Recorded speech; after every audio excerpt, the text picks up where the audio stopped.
Shalom, shalom, shalom. Je vous salue dans le beau et précieux nom de notre Seigneur Jésus-Christ de Nazareth.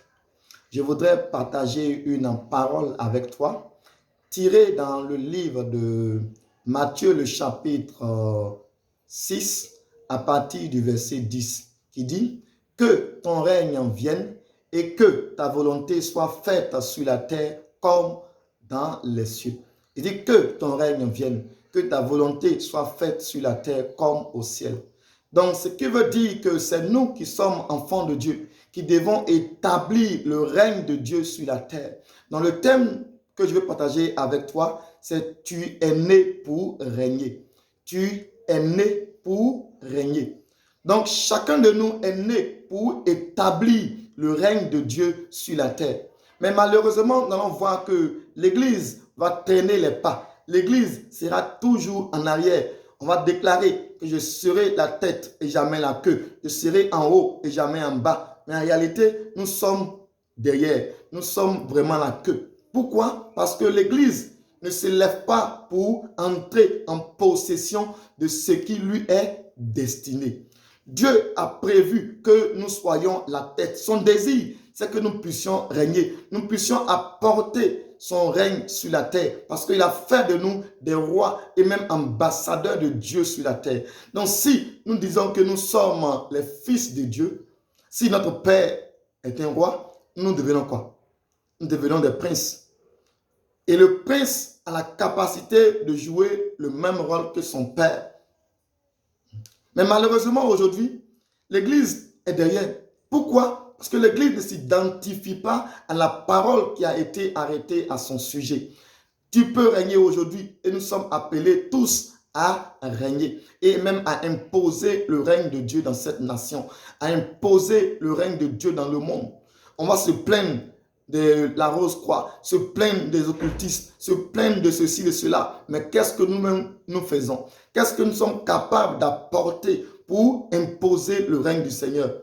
Aujourd'hui, la pauvreté est grandissante à l'Église. Pourquoi? Parce que les chrétiens n'aiment pas travailler. Les chrétiens ont cultivé la paresse. Et la paresse fait qu'on est resté seulement à focaliser notre esprit sur le ciel et oublier que nous sommes sur la terre. Il dit que ton règne vienne, que ta volonté se fasse sur la terre, pas dans les cieux. Il dit sur la terre comme dans le ciel. Donc c'est sur la terre que nous devons imposer le règne de Dieu, que nous devons établir notre crédibilité et amener les autres à croire à notre évangile. Si notre évangile a baissé le standard, parce que l'Église ne sait plus qui elle est aujourd'hui. L'Église a méprisé son appel, a méprisé la grâce qu'elle a. Et on reste là à tendre la main aux païens, à tendre la main aux autres, alors que c'est nous qui devons prêter à beaucoup de nations et ne point emprunter. Mais on ne prête pas parce qu'on n'a pas. On n'a pas parce qu'on ne fait rien. Je dis toujours que rien n'arrive à la personne qui ne fait rien. Tu peux rester là à prier, à jeûner, tout ça, mais le jeûne et la prière ne pourront pas remplir ton compte bancaire. Pour remplir ton compte bancaire, il faut travailler. Pour avoir le pouvoir d'achat, il faut travailler, il faut entreprendre. Et j'encourage toujours l'Église à entreprendre, l'Église à se lever, l'Église à se réveiller. C'est lorsque nous allons commencer à détenir les finances, à avoir les capitaux, que nous allons être capables d'imposer le règne du Seigneur sur la terre. On peut imposer la domination du ciel par la prière, par la manifestation de la puissance de Dieu. Mais si on ne développe pas aussi le côté finance, le côté prospérité pour imposer notre dictat au monde, nous allons toujours rester dans la honte, dans la médiocrité. C'est honteux de voir que même des pasteurs se font expulser de leur maison par manque de moyens. Pour loyer impayé, au moins 5-6 mois de loyer impayé. C'est honteux.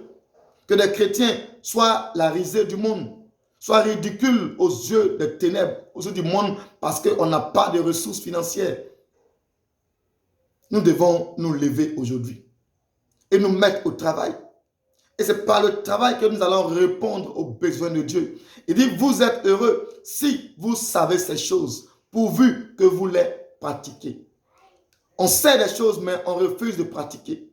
On a connaissance de Dieu, mais on refuse de mettre la parole du Seigneur en pratique. C'est lorsque nous serions en train de mettre la parole de Dieu en pratique, de développer le talent. nous avons reçu que nous allons être de meilleurs chrétiens dans cette génération. Dans cette dispensation, Dieu a besoin de toi, Dieu a besoin de moi. Et de par ton apport, de par ta manière de vivre, ta manière d'agir ou de te comporter, tu donneras envie aux gens d'aimer ton Dieu. Il dit, nous sommes la lumière du monde. C'est lorsque nous serons en train d'établir notre crédibilité que nous donnerons envie aux autres d'aimer notre Dieu. C'est lorsque les hommes verront tes bonnes œuvres qu'ils vont croire au Dieu qui t'a appelé. Mais si le monde ne voit pas les évidences, si le monde ne voit pas le progrès que tu fais, comment il pourra croire que tu as été appelé par Dieu? C'est toi qui dois révéler ton Dieu. Donc on peut être à la révélation du Seigneur si on se lève aujourd'hui pour imposer le règne de Dieu sur la terre. Et cela est possible. Cela est encore possible aujourd'hui de voir des chrétiens capables de révolutionner le monde, capables de pouvoir être la lumière de ce monde, capables de pouvoir être le modèle à suivre. Aujourd'hui, notre monde n'a plus de repères, n'a plus de modèle parce que l'Église n'existe pas. L'Église a perdu de sa valeur. Et ce sont les païens qu'on prend comme modèle aujourd'hui à la télévision, qu'on prend comme modèle sur Internet. Partout, c'est les païens. Ils sont devenus des faux modèles. Nous devons rétablir les choses aujourd'hui.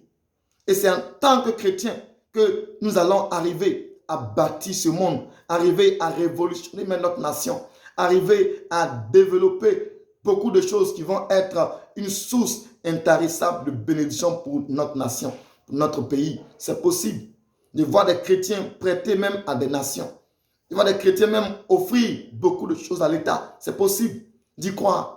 Et Dieu est capable de le faire et Dieu va le faire au travers de la vie de ceux qui croient. Donc que Dieu te donne de pouvoir manifester son règne dans cette nation et apporter ta contribution significative afin que tu ne quittes pas la terre en étant un spectateur, mais en étant un acteur pour le développement, un acteur pour la gloire du Seigneur. Que Dieu te bénisse richement.